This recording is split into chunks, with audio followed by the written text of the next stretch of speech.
ছোট পর্দার পরিচিত মুখ তানজিম সাইয়ারা তটিনী। দর্শকপ্রিয় একাধিক নাটকে অভিনয় করেছেন তিনি। প্রায় 6 বছরের অভিনয় জীবনে দেখিয়েছেন নিজের প্রতিভা। নাটক, বিজ্ঞাপন বা মডেলিং সব শাখায় সমান ব্যস্ত। রবিবার 24 আগস্ট ছিল জনপ্রিয় এই অভিনেত্রীর জন্মদিন। জন্মদিনে ভক্ত শুভাকাঙ্ক্ষীদের শুভেচ্ছা ও ভালোবাসায় সিক্ত হয়েছেন। তটিনী অভিনয় জীবনে সফল হলেও শৈশবে ছোট পর্দার থিতু হওয়ার কোনো স্বপ্ন বা পরিকল্পনা ছিল না তার।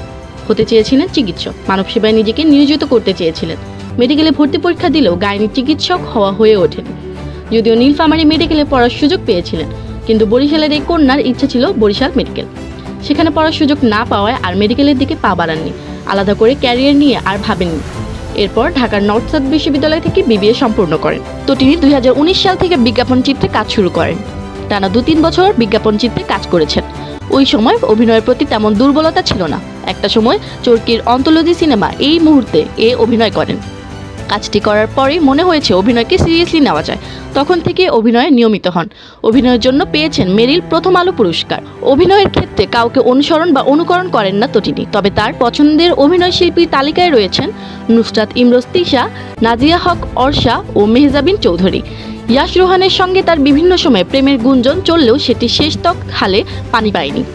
তো তিনি অভিনয় করতে পছন্দ করেন অপূর্বর সঙ্গে। কাজ বাছাইয়ের ক্ষেত্রে তার নিজস্ব পদ্ধতি রয়েছে, যা তিনি সবসময় মেনে চলেন। নাটকের ক্ষেত্রে ভিউ মুখ্য হলেও এটি তার কাছে খুব বেশি প্রাধান্য পায় না। তো তিনি ভিউয়ের পেছনে না ছুটে মানবসম্পন্ন কাজকেই বেশি গুরুত্ব দিতে স্বাচ্ছন্দ্য বোধ করেন।